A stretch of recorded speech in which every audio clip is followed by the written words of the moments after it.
नमस्कार सर्वांना, मी अश्विनी मेहत्रे तुमचं स्वागत आहे माझ्या YouTube चॅनलमध्ये।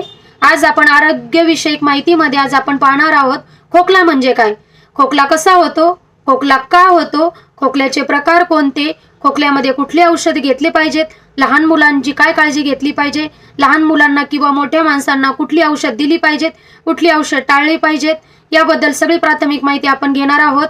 तरी कृपया व्हिडिओ शेवटपर्यंत नक्की पहा आणि माहिती आवडल्यास आपल्या चॅनलला सबस्क्राइब करा, लाईक करा आणि शेअर करा। खोकला म्हणजे काय तर ऐका, खोकला म्हणजे शरीराचा हा एक नैसर्गिक संरक्षणात्मक प्रतिसाद आहे। ज्या वेळेस आपल्या घशात, फुफ्फुसात किंवा श्वासनलिकेत जर धूळ, दूर किंवा कफ अशा काही त्रासदायक गोष्टी जातात, तेव्हा त्या बाहेर फेकण्यासाठी आपले शरीर जी जोरात हवा बाहेर फेकती त्यालाच आपण खोकला असं म्हणतो। मग हा खोकला कसा तयार होतो तर ज्या वेळेस आपल्या घसा किंवा श्वासनलिकेला काही बाह्य गोष्टींचा त्रास होतो, मग हा सिग्नल मेंदूपर्यंत जातो आणि छातीचे स्नायू आकुंचन पावतात, त्यामुळे एक जोरात हवा बाहेर फेकली जाते, त्याला आपण खोकला असं म्हणतात। म्हणजे खोकला हा आजार नव्हे तर खोकला हा आपल्या शरीराची साफसफाई करण्यास आपल्याला मदत करतो आणि आपण त्यालाच खोकला असं म्हणतो।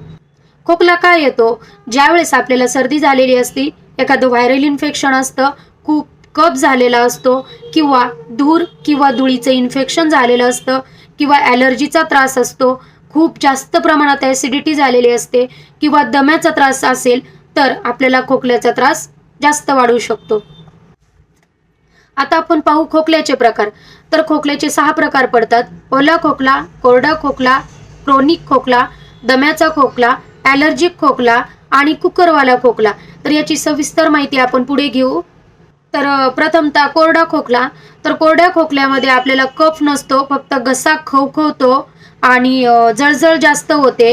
हा खोकला आपल्याला व्हायरल इन्फेक्शन किंवा ॲलर्जीमध्ये जास्त जाणवतो, याचा त्रास आपल्याला रात्रीचं जास्त होतो। त्यानंतर आहे ओला खोकला। तर ओल्या खोकल्यामध्ये आपल्याला छाती भरलेली असते, छातीत गरगर जाणवते, श्वास घ्यायला सुद्धा त्रास होतो आणि हा खोकला आपल्याला सर्दी, ब्रोंकायटिस किंवा निमोनियामध्ये जास्त दिसून येतो। दम्याचा खोकला। तर दम्याच्या खोकल्यामध्ये श्वास घेण्यासाठी खूप त्रास होतो, व्यायाम जर केला तर श्वास घेण्यासाठी जास्त त्रास होतो आणि रात्रीचा हा खोकला खूप वाढू शकतो किंवा दम्याचा खोकल्याचा त्रास हा लहान मुलांमध्ये सुद्धा आढळून येतो। त्यामुळे जर अशा खोकल्याचे लक्षणं दिसले तर आपण डॉक्टरांचा सल्ला घेणं खूप गरजेचं असतं। क्रोनिक खोकला। तर क्रोनिक खोकला हा 2 ते 3 आठवड्यापेक्षा जास्त टिकतो आणि याचा त्रास सुद्धा जास्त असतो। हा खोकला जास्तीत जास्त टीबी किंवा आपल्याला धूम्रपान करणाऱ्या लोकांमध्ये किंवा जर हायर ॲसिडिटीचे जर त्रास असतील तर अशा लोकांमध्ये जास्त दिसून येतो। त्यानंतर आहे कुकरवाला खोकला। यात काय होतं, आपल्याला एक सलंग जो खोकला येतो तो थांबत नाही आणि खोकत असताना किंवा खोकला येत असताना आपल्या घशातून शिट्टीसारखा आवाज बाहेर येतो, त्यामुळे याला कुकरवाला खोकला असं म्हणतात। या खोकल्याचा त्रास लहान मुलांना जास्त होतो, त्यामुळे जरी आपल्या लहान मुलांमध्ये जरी अशी लक्षणं दिसून आली तरी आपण डॉक्टरांचा सल्ला योग्य त्या वेळेत घेणं गरजेचं आहे।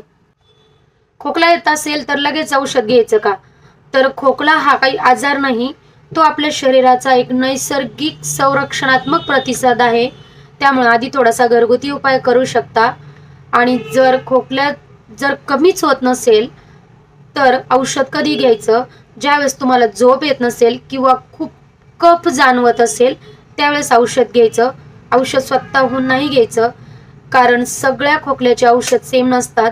ओला खोकला, कोरडा खोकला, क्रोनिक खोकला, दम्याचा खोकला या प्रत्येक खोकल्यावर वेगळी औषध असतात, त्याची वेगळी मात्रा असते, त्याचे कंटेंट्स वेगळे असतात।